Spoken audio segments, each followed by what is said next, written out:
Hello friends, welcome back to Prince Electrical academy.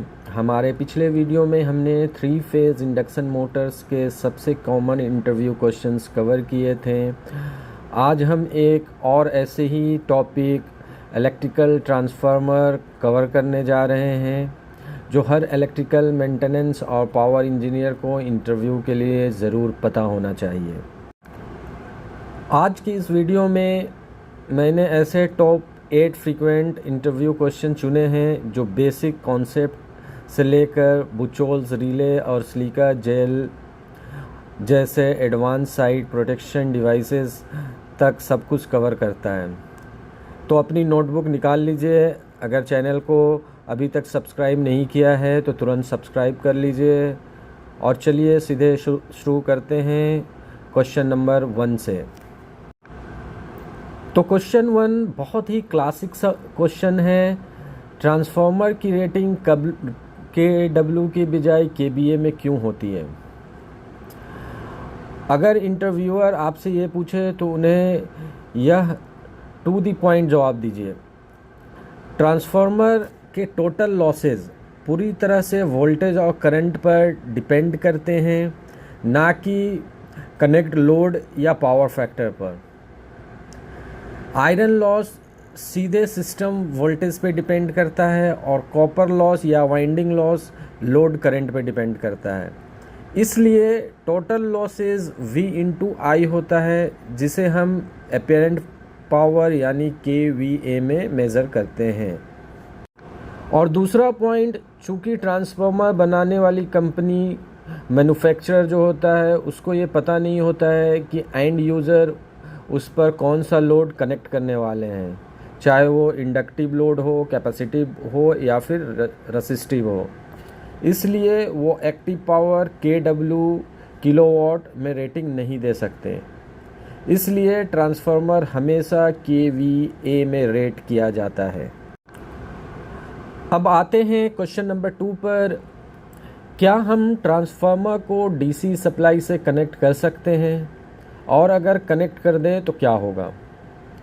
इसका सीधा जवाब है नहीं। ट्रांसफार्मर DC पर काम नहीं कर सकता।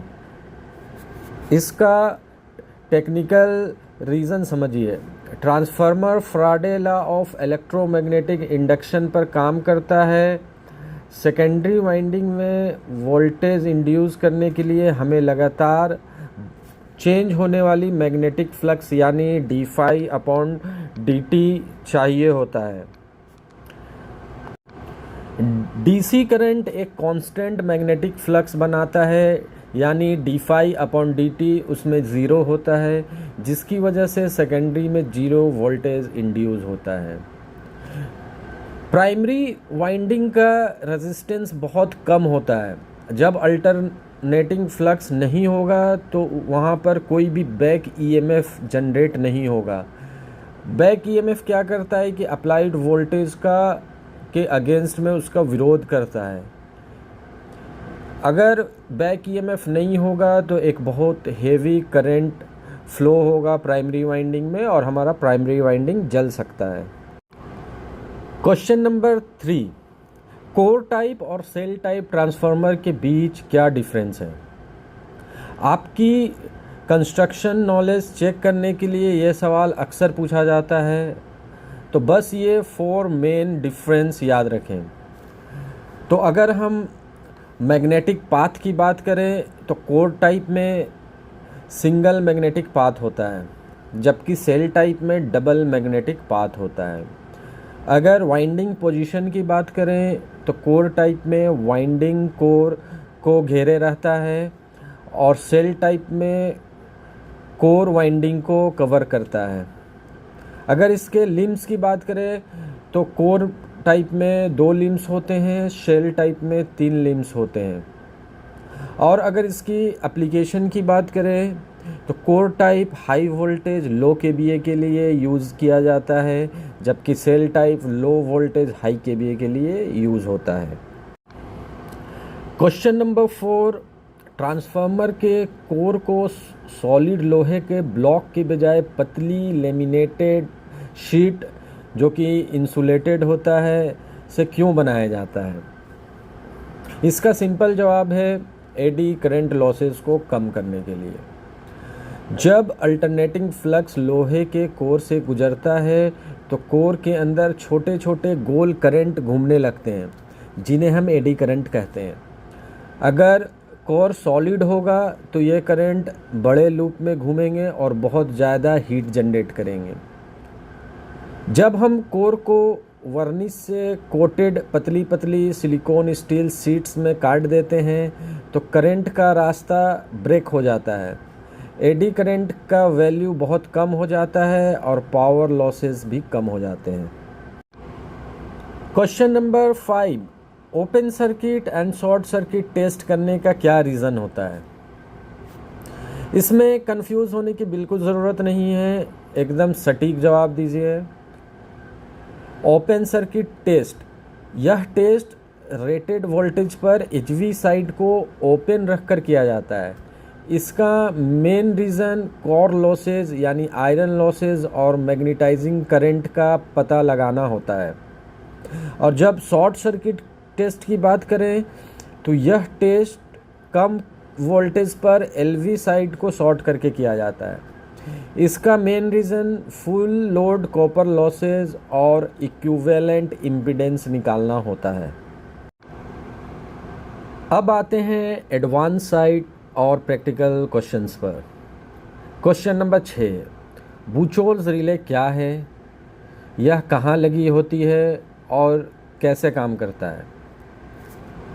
बूचोल्स रिले एक गैस एक्चुएटेड प्रोटेक्शन रिले है जो ऑयल इमर्ज ट्रांसफार्मर, जो आमतौर पर 500 kVA से ऊपर होता है, के इंटरनल माइनर और मेजर फॉल्ट्स को डिटेक्ट करने के लिए लगाया जाता है।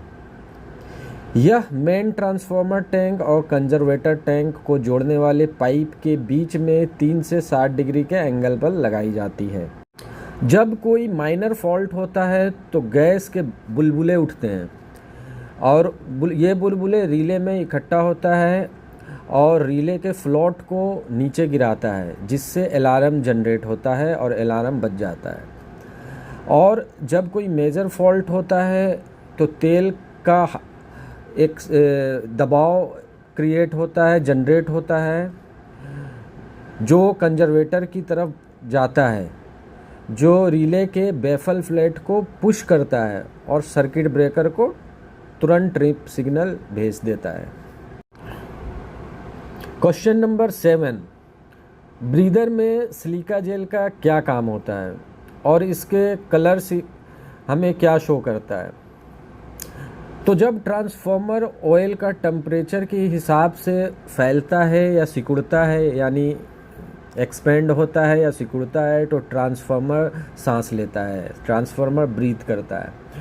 सिलिका जेल बाहर से आने वाली हवा के मॉइस्चर को ऑब्जर्व कर लेता है ताकि इंसुलेटिंग ऑयल ख़राब ना हो। इसके कलर चेंज से जुड़े सवाल अक्सर पूछे जाते हैं। तो इसके अगर कलर की बात करें तो सिलिका जेल ब्लू या ऑरेंज कलर में होता है। जब इसका कलर ब्लू या ऑरेंज है तो यह फ्रेश है और सूखा होता है। जब सिलिका जेल में मॉइस्चर आ जाता है यानी नमी आ जाता है तो इसका ब्लू कलर चेंज होकर पिंक हो जाता है और ऑरेंज कलर चेंज होकर ग्रीन हो जाता है। साइड इंस्पेक्शन के दौरान अगर आपको पिंक या ग्रीन सिलिका जेल दिखे तो समझ जाइए कि इसे रीब्रेक या रीप्लेस करने का टाइम आ गया है। हमारा आखिरी और बहुत इम्पोर्टेंट सवाल question number 8, transformer vector group यानी DYN11 का क्या मतलब होता है? इंटरव्यूअर के सामने इस कोड को एक एक करके लेटर को ब्रेक करके डिफाइन कीजिए। D जो कि कैपिटल लेटर में लिखा होता है या शो करता है कि प्राइमरी वाइंडिंग जो है वो डेल्टा में कनेक्टेड है, एंड Y जो कि स्मॉल केस में लिखा होता है वो ये शो करता है कि हमारा सेकेंडरी वाइंडिंग स्टार में कनेक्टेड है। उसके बाद जो स्मॉल लेटर में लिखा हुआ N होता है वो शो करता है कि सेकेंडरी वाइंडिंग का न्यूट्रल पॉइंट बाहर जा रहा है। और इसमें जो नंबर 11 होता है या घड़ी की सुई से फेज शिफ्ट को शो करता है। 11 o'clock का मतलब है कि सेकेंडरी वोल्टेज प्राइमरी वोल्टेज से 30 डिग्री लीड कर रहा है, चूँकि घड़ी का हर घंटा 30 डिग्री का होता है। तो दोस्तों, ये थे वो टॉप 10 ट्रांसफार्मर इंटरव्यू क्वेश्चंस जो आपके अगले टेक्निकल इंटरव्यू में आपको दूसरे से आगे रखेंगे। इनमें से कौन सा सवाल आपसे पहले कभी इंटरव्यू में पूछा गया है, मुझे कमेंट सेक्शन में ज़रूर बताएं। अगर आपको यह वीडियो हेल्पफुल लगा हो तो इसे लाइक करें, अपने दोस्तों के साथ शेयर करें और प्रिंस इलेक्ट्रिकल एकेडमी को सब्सक्राइब करना बिल्कुल ना भूलें। Thank you for watching my video, keep learning, और मैं आपसे मिलता हूँ अगले वीडियो में।